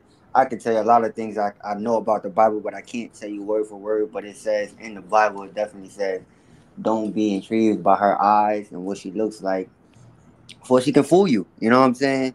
She can fool you. I don't know where it says. I'll find it. It's a couple places. It's a couple places. One of them is in Ecclesiasticus chapter 9, and another place is in Proverbs chapter 31. In Proverbs chapter 31 and Ecclesiastes, it's a couple places that tell us that. Her possessive eyes. Don't be fooled by her possessive eyes. You know. That's good. That's good. So this is exactly the information, the tactic, the technique, the sorcery, the witchcraft that he said, look, won't none of these things work, man. Y'all got to use y'all women. Y'all got to use y'all daughters. So that shows you that when women do these things, what they're doing is witchcraft, the arguing, the back and forth. As soon as I'm in love with them, as soon as we're in love with them, and they take themselves away, they back off. Yep, they back off. Why? I'm in love with you. Why are you backing off? And then they'll start an argument. This is the exact same thing. Watch. Look. Watch this. And when they see they are enamored of them. Enamored. Yep. I was just about to say that. It's a lot. Let them take. No worries. Let them take their leave. Hold on. Wait. So this is a witchcraft tactic that women are currently doing today that they have to stop doing. All right. Let me write down that word. Hold on. Let me write down that word. Yeah. No sweat. Give me 1 second. 6,400,000,000 seconds. All right. So enamored. Okay, I'm done. Okay. All right.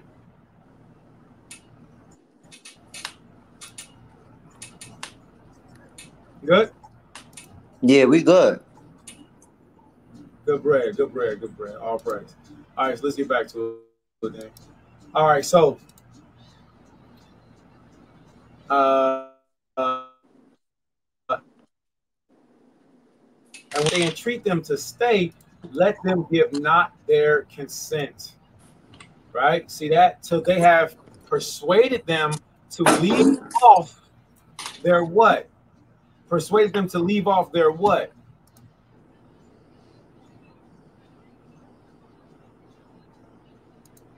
To leave off their what? Can you see that? You at 11, right, Op? Yes, sir, we are. Sorry, I gotta read it again. No, you know what? Let me go ahead and pull it up again for everybody. It's right here, and I'll help. Okay. Leave their off their obedience. Their what? Obedience. Exactly. So now we have. So this is what I ran into this morning on Facebook. There was a brother telling our people to not be obedient to the Most High. Don't keep the law, statutes, and commandments. Just believe in Christ. You don't got to keep the law. Wicked Negro. Oh, wicked Balaam spirit on Facebook. Okay. All right. So I'll look forward to dealing with that brother soon and defending the throne. Okay. So this is what we were always taught to do in order to get us off, is to not be obedient to the Most High. That's terrible. Watch this. Let's read. And if they entreat them to stay, let them not give their consent till they have persuaded them to leave off their obedience to their own laws and the worship of that God who established them, and to worship the God of the Midianites and Moabites. For this means Yahweh will be angry with them. That was his advice. Okay, it's a lot. Okay, even though these things are happening, do like all right, do God allow these things to happen when he write it down? Like some of these things that women do to people. Does it like he does it like certain situations depending on what the woman did or what the man did, whatever it is, the case is, do God intervene and he be like, you know what, nah, I'm not gonna let that stick. I'm gonna be like, nah, I'm gonna make her pay for that. You know? Oh, Like absolutely. because I feel like it's wrong if that most high don't. I mean, that's a feeling. You can't go off your feeling. You only just gotta listen to the most high. Don't get me wrong, but it's just damn. Why you gotta let it? Why you gotta let You him okay? hurt us? You know what I'm saying? Like this is our heart here. Wait, We, wait a we minute. trying to Wait a minute. protect our heart. Wait, hold on. Wait. Are you understanding? Tell me what's going on in this verse. Do you think this is the Most High doing this, brother? No, this is Balaam. But I'm saying the Most High knows the beginning and the end, and because He knows this was gonna happen before we even born. When Balak, we talking about when Balak was there. What them names are them names. I'm talking about. He knows that was gonna happen already, and then He knows nowadays that we do that women do this. Well, What? check it. This is true. It's true. The Most High gave us a choice and an option. He told us to not deal with these women. And unfortunately, Okay. you got some Negroes who still go to strip clubs. You got some Negroes who still, hide out and go on the secret corners of the streets where they know, candy is going to be at 2 o'clock in the morning. And for them, that's their judgment. You feel me? For them, that's their judgment. Just like when we read this week's Torah portion, there was a man who was stabbed in the stomach to death, and his wife, because they were having sex openly. She was a Midianite, and he was being disrespectfully outraged.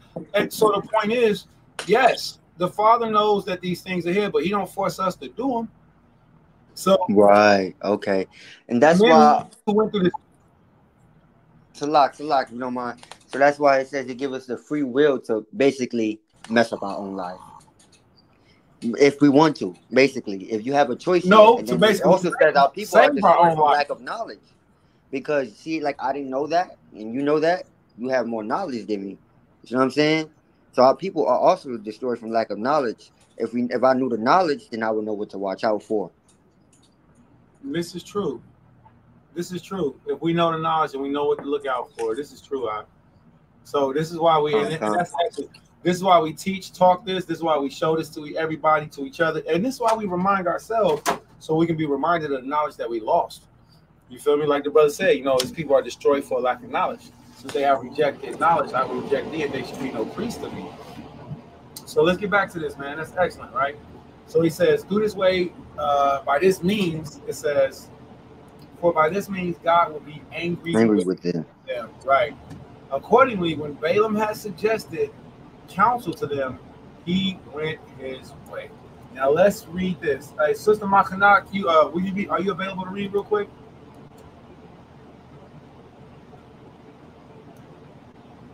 Salak, I think we're the only two up here right now. Okay, all praise, man. Well, let's build well. All right. So we see verse 7. All right. You mind picking up out? Yeah, no problem. I got you fine. Okay. So when the Midianites had sent their daughters, as Balaam had exhorted them, the Hebrew young men were allured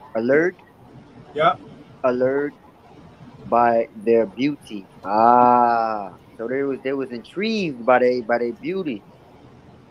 Okay, and came to discourse with them. Oh, so you of course. Okay, and and besought them not to grudge them to enjoyment of their beauty. Sorry, the words are small. Let me boost up my screen here. I mean, even though Yeah, no worries. I'm gonna read it with you. So, and besought them not to grudge them the enjoyment of their beauty, nor to deny them their conversation. Right? Con. These daughters of the Midianites received their words gladly and consented to it, and said, "Well, this was This was like shooting fish in the barrel on this day. You was pulling whatever baddie you wanted. What? And said to them, But but when they had brought them to be a new, I keep messing up that word. enamored. Enamored. I gotta study that. That's why I wrote it down. Enamored. Enamored of them and their inclination Yep. to them were grown to what is that, ripeness? Right. Yeah. When they was at the highest of being in love. So they began to think of departing from them, basically. Yeah. Right And there, that's tells you. you have some women that do that, right? They be in the midst of being, man is crazy in love with them, and she over there plotting to leave him. And they over there smacking their gum, talking about, show him. It's all right. Most High got a judgment for them. In their hearts, they're wicked, and they have plans of already doing wicked. And this is what these women did. Wow. Okay, then it was that these men became greatly disconsolate. Consolate. How you pronounce that? No, you pronounced it right. You pronounced it right. And what I want to do is I want to show and get the definition of it. All right. I want to show and get the definition. So let me catch up with you. All right. But when they had brought them to be enamored of them, they done gave them all the good loving. They done did the good cooking, gave them the big plate of food, done rubbed their feet, done called them daddy, all that good stuff. Brothers in love. The whole 9 yards. The whole 9 yards. Brothers in love. If you pushing it. But when they had brought them to be enamored of them, and their inclinations to them were grown to ripeness, right? Then what? He said they began to think of them departing from them, basically leaving the man stranded. They already thought of it. They already thought of it. They plotting. Plotting. Plotting and strategizing. Yeah. Then it was that these men became greatly disconsolate, right? They became unhinged. Please don't go away from me. I'll be there for you when you call my name. Good night. Crying. I give you the sun, the rain, the moon, the stars, and the mountain. Niggas crying. That's why you can't be fast to put a ring on a woman nowadays, man. Damn. Man, look. You'll know if it's sent by the Most High. I'm going to tell you that much. You'll know. But then again, you got to be watchful, man, for every little thing. Because it's hard. It's hard. It's really hard. It's hard, brother. It's hard. I mean, I know what to watch out for. I'm just talking about my other brothers. Me, I'm not pressed for what's between a woman's legs. You know what I'm saying? I'm not a lust bucket, so I don't worry about really women like that anyway.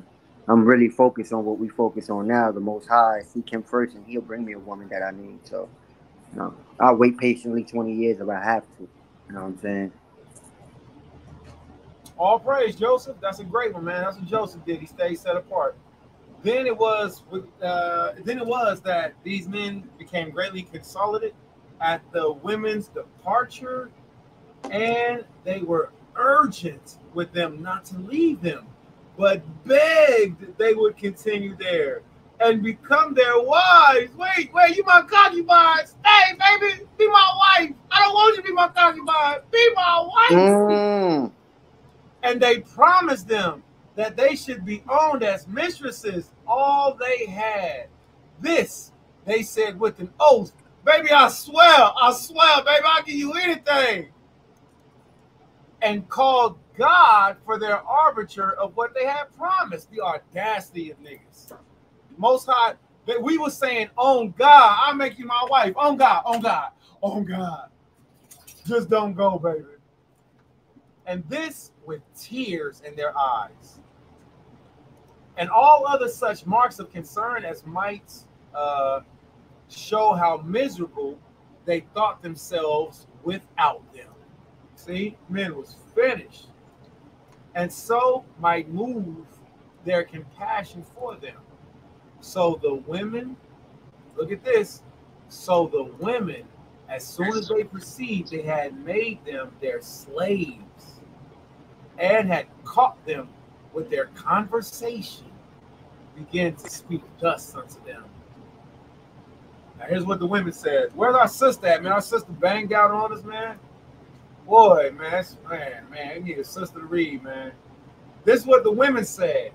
Oh, you illustrious men, we have our own home, a great plenty of good things there, together with the natural affection and love of our parents and friends. Nor is it out of our want of any such things that we come to discourse with you. Nor did we admit of your invitation with design to prostitute the beauty of our body for gain. But taking you for brave and worthy men, we agreed to your request. What they say? They said, we ain't your wife. We was never married. That's what they're literally saying right here. We agreed. Oh, man, you can't make this stuff up. That we might treat you with such honors of hospitality required. And now seeing you say that you have great affection for it, they even said stuff like, you ain't real, man. That's exactly what they said. They said, but us thinking you brave and worthy men, we agreed upon your request. Boy, they was talking real sassy. They was talking real sassy. It says, and are troubled when you think we are departing. We are not adverse to your entreaties. And we have, and if we may receive such assurance of your goodwill as we think can be alone sufficient, we will be glad to lead our lives with you as your wives. But we are afraid that you will in time be weary of our company and will then abuse us. You only gonna use us for what you want. Then you gonna go. It's the same argument stuff women say today. It's ridiculous. This is hilarious, actually. It's actually hilarious. It's sad. Wait, it's actually sad. It's actually pretty sad. It's pretty sad. It's pretty bad. It's pretty bad. I ain't gonna lie. It's pretty messed up. I ain't gonna start. Yeah, it's pretty messed up. It's the exact same tactics from back in the day. And this is what the Most High said. Remember that the children of Balaam did. All right. This is exactly what the Most High said the children of Balaam did. They used seduction, manipulation, and witchcraft to turn us away from God. And these are the things that the men can't fall for today.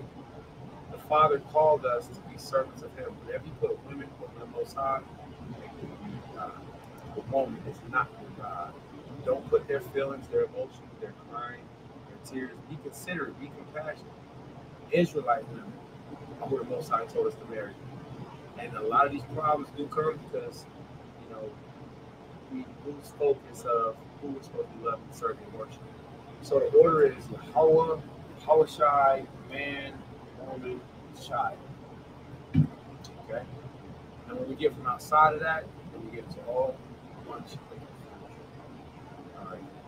I want to say that was it as far as the Torah portion, as far as Josephus' stance, and we read Micah's portion on the prophet portion. All right. So we read Micah's portion, the prophet portion. All right. Last, but certainly not at all least, we want to encourage everybody to read the gospel portion. All right. The gospel portion, Basham Mashiach Awashai, for this week's Torah portion is Matthew chapter 21, and it's verse 1 through verse 11. So let's get Matthew chapter 21, verse 1 through verse 11. All right, so Cardia, if you're available, I'd like it to be read. All right, so we're going to get Matthew chapter 21. Let me know when you got it. Matthew chapter 21. Excuse me, Art. Salat. You was talking to me, Art? Yeah. I was hoping that you would get it, but I was also asking the baby brew if he would get it too. We want to see if we can get him to do some reading also. All right. So Matthew chapter 21 just gonna be on deck. All right. I don't know if there's any extra stuff or anything.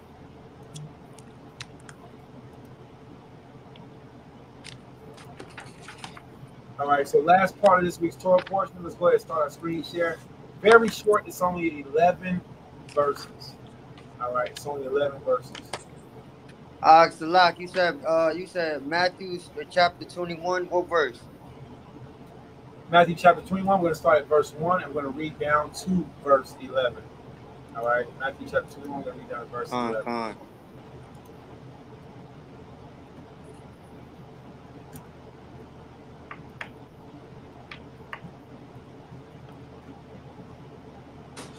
All right, see, we pull it up on screen share. It's just something that we was talking about earlier. I remember this.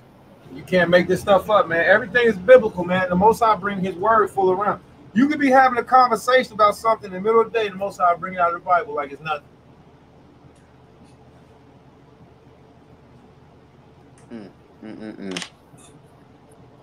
Matthew chapter 21, we're going to down to verse 11. You ready, out?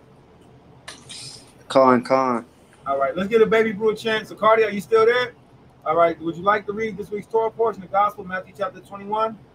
Cardi Aban? You got unmute. There you go. Shalom, you there? I'm there. John, you want to read this week's Torah portion? You got to speak up. Can't hear you. Okay, all praise. We'll let the elder read and Tawada for you building with us. All praise. Shabbat shalom. All right, stay here and build with us. All praise. All right, so let's do it. Not Leviticus. Matthew. Let's get back to it. Chapter 21. And we'll start at verse 1, reading down to verse 11. Whenever you're ready, out.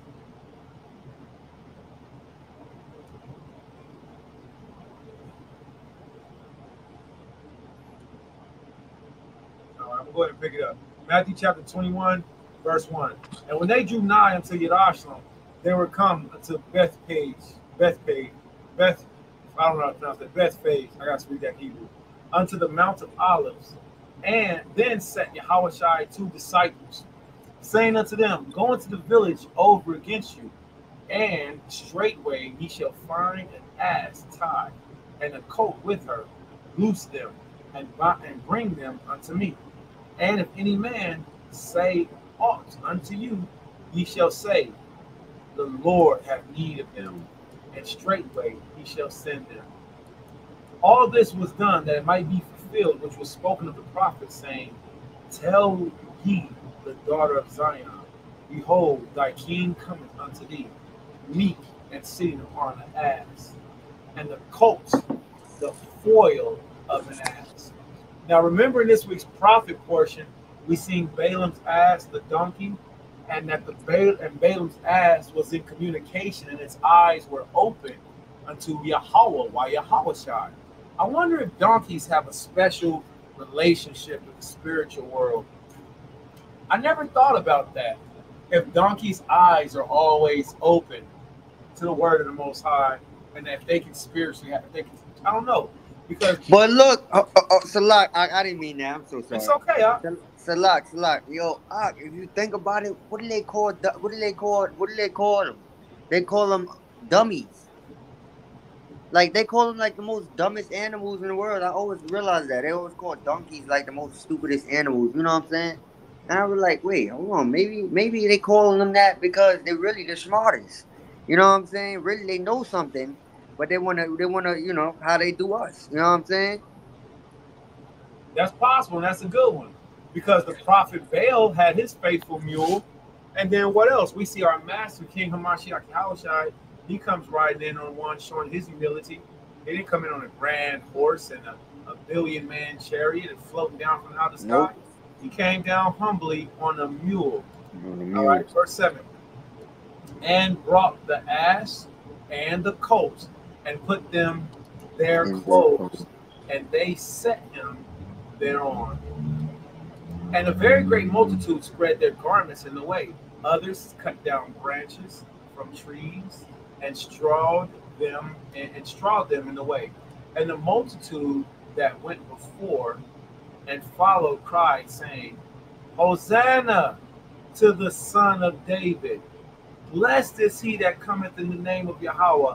Hosanna in the highest. Now, let me pause real quick. There's a book I want everybody to be aware of. This book is called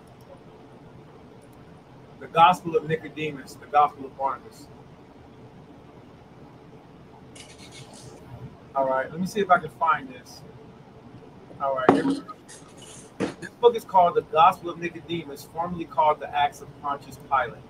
In this book, this is where Yahushua was being crucified, right?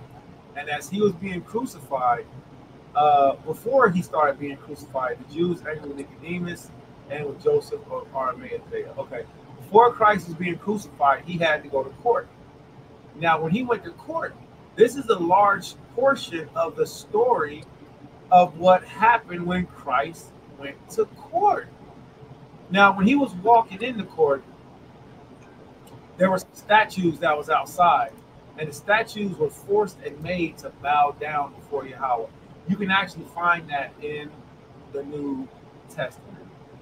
But in the act of Pontius Pilate, you'll see that the statues bowed down, and there was a man that was there, that was a soldier. And this soldier, he was afraid of Yahushua. And Yahushua, you know, him being the master king that he was, he didn't put the man out, he didn't expose him. This was a white man that was afraid of Christ. And when his boss, his supervisor, stood there and said, "Why are you worried about this dude?" The officer, the cop, the centurion, he was like, "Well, I seen him come in riding on a colt." There was, listen, while this was happening, there was Roman police officers that was lying. That's why I need y'all to watch the movie, the Gospel of Clarence. I'm probably gonna watch that for Hebrew Bootleg Movie Night after we finish playing. I'm gonna play the Book of Clarence. It is such a good movie. It's got a little bit of tough speech in it, but it's really funny. It's fun. It shows Israelites in Jerusalem, and it shows you how the police, the Roman officers acting like in the same way they are now. Same way. And at this time, one of the officers that was standing there when Christ Hamashiach Yahushua was coming into the city on the ass and on the colt, when he was coming in, there was a white man standing there, and he heard the children of Israel saying, "Hosanna in the highest," saying, "Hosanna, son of David." Now, how do we know that this white man was there? Because he's documented in another historical book, and he's not an Israelite, but he had to come to court and say, "I seen that man." So you can find that in this book that we just presented right here. All right. Here's the link for this book. I want you all to know it because it's important for you to know it. If you know these things, you read these things, can't nobody lie to you no more. And that's what the scriptures tell us. Study to show yourself approved, not nobody else approved. Study to show yourself. Con. So that's why we read this. That's why we look at this, so we can learn. Let's get back to this. Matthew, starting to get a little appetite. All right, starting to get a little appetite. So let's finish this word up, man. All praise. And we're actually right there. So there was a man whose name, he seen the Messiah. So he seen this event happen where the children saying, "Blessed." Right? Let's read on. And the multitudes, Son Heights. All right. Matthew chapter 21, verse 9. And the multitudes that went before and that followed cried, saying, "Hosanna to the Son of David. Blessed is he that cometh in the name of Elohim. Hosanna in the highest." And when he was coming to Jerusalem, the city was moved, saying, "Who is this?" And the multitude said, "This is Yahushua, the prophet of Nazareth of Galilee." Hallelujah. Hallelujah. Hallelujah. Kodash, Kodash, Kodash, holy, holy, holy, Kodash, Kodash, Kodash, holy, holy, holy, Kodash, Kodash, Kodash, holy, holy, holy is the Lamb. I'm so very grateful to have went through a Torah portion reading with you all, for having our brother Greatness on here, having our Prince Zakardia on here. And I want to say, Ani Havlakam, Yabarakam, Yahweh Hashem, Hamashiach, Yahweh Shai. But while y'all building with us, there's been a lot that had learned in this week's Torah portion. And I pray that y'all heard something. If anybody needs to, Baba Kushah, hit me up on a subject. All right, we have some time before the sun goes down. I know I like to do another broadcast. I like to do a Hebrew Bootleg Movie Night. All right, and I I know that there's some brothers supposed to be some brothers. Brother wanted to discuss some subject with me. So let me yield the floor real quick. Brother Greatness, what you got? Con. Oh, man. I was just hitting my weights while I was listening to you. But I had a question. I'm gonna go back to it.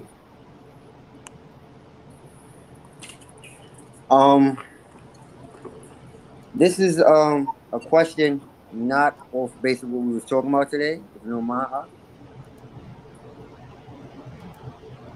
You said who was talking about on Facebook? No, I said this is a question based off what we're not talking about today. Ron? If you don't mind, I just want more clarity about this. Well, let's hear it out. All right, so it's basically the curses, Deuteronomy 28.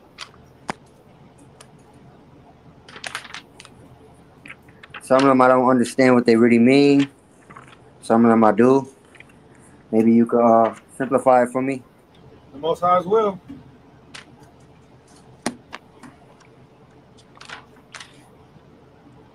Just give me a second. I'm going through it now.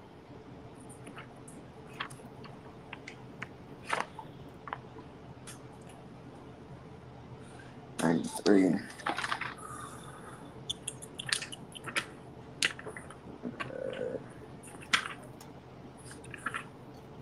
Eight.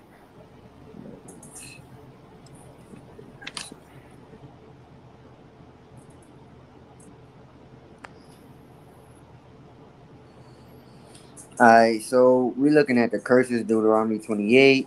I want you I just want to simplify. All right, let's pull up. I want to simplify 4, 5, 6. Deuteronomy chapter 28, KJV, Blue Letter Bible. And 7. Deuteronomy chapter 28, KJV, Blue Letter Bible. All right, so let's go to it. Let's start a screen share over here. Okay, let's look at it together.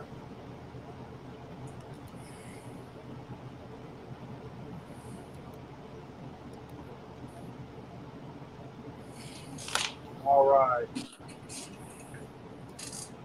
Pull it, brother. What we got? Deuteronomy chapter 28. What we got, good man? So we got I just need more simplification on 2, 3, 4, 5, and 6, and 7. All Maybe right. you could simplify them for me a little bit better, so I could get some more understanding. If you know where I'm coming from. Deuteronomy chapter 28, verse 2. Yeah, we could start at 2. All right, and down to verse 7. Yes, a lot. Yes. Yeah, no sweat. And all these blessings shall come upon thee and overtake thee if thou shalt hearken unto the voice of Yahweh thy power. So from verse 2 all the way down to verse 7 is if you are obedient to me as a nation, these are the things that's going to happen to you. The fruit of your body or your children are going to be prosperous. You're going to have princes and princesses that are going to be virtuous and virgins, and everything they're going to do is going to work.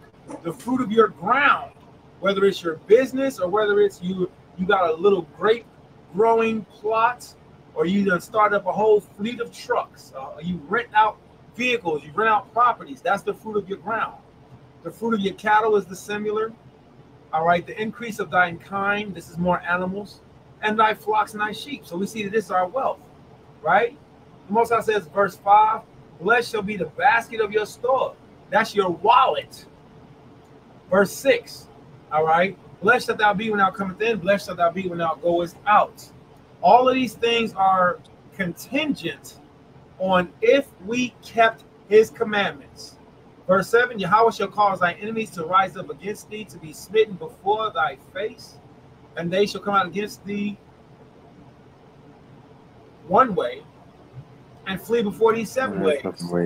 You better believe it. We'll dog walk and beat the brakes off of any nation that tried to come to go to war against us. But see, that was not only at that time.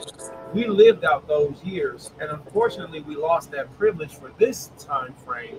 So now we have to go in a state of being kind of defenseless. Like he protects us, but as to where if we would have kept his law, statutes, commandments, all of these things would still come benefit. And these things were in our benefit in certain time frames in history, just not this one. Con. So basically, it's just letting me know that if I listen to the Most High, does what He tells me, I will be blessed in the store. I'll be blessed with my cattle, everything, my money, everything. Basically, I'll Yeah, be blessed all the way around. But if I don't, and I'm an Israelite, these curses will come upon thee. as a whole for our nation. Now, individually as a pocket, yes, individually the Most High wants us to return. This curse was given to us as a whole, as a nation, to tell us all at once. So this applies to you, me, all of us. And that's what we want to get out of. You know, we want to get to the place where we're not just settled in and wallowing in our curses, but we're actually being able to travel and do things and receive the inheritance and the blessings from the Father by us being obedient. So when you go back to verse 1, it says, "This shall come to pass that thou shalt hearken diligently unto the voice of Yahweh, thy Elohim, to observe to do all his commandments, which I command thee this day. That Yahweh, the Elohim, will set thee high above all nations of the earth." So it starts right off with verse 1, the Most High telling us if we keep his law, statutes, commandments, be obedient, then he will make us head of all things. All right. But again, that was with a content. That was based off us being obedient to him. All right. So that's still these curses still apply to us, me and you, right? To this day. These curses won't be taken off until Christ returns. Okay, I was heard that it was only 400 years. No, that's not accurate. The Most High said these curses would pursue us and overtake us. He said this will be forever. These curses aren't just 400 years. We will be in the script says we will be, Abraham's children prophesied to be in captivity for 400 years. And that 400 years, it didn't start. No. They don't say we only be, no. This is forever till Hamashiach comes back. Most I said these curses shall pursue thee and overtake thee. Con.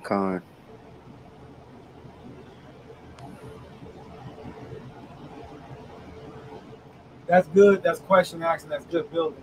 All right. Nobody has anything else? Huh? Appreciate that. I didn't do anything, man. I just repeated the narrative of the Lord, man.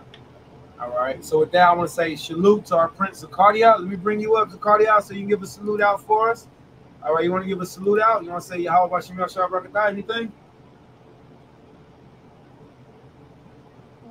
Right, but show myself what you doing here, huh?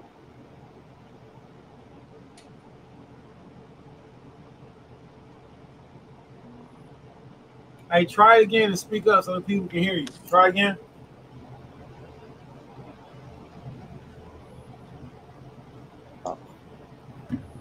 What am I supposed to say? All right, then not saying nothing is good too. Sometimes saying too much is bad. Well, Yabaraka come. That's all right.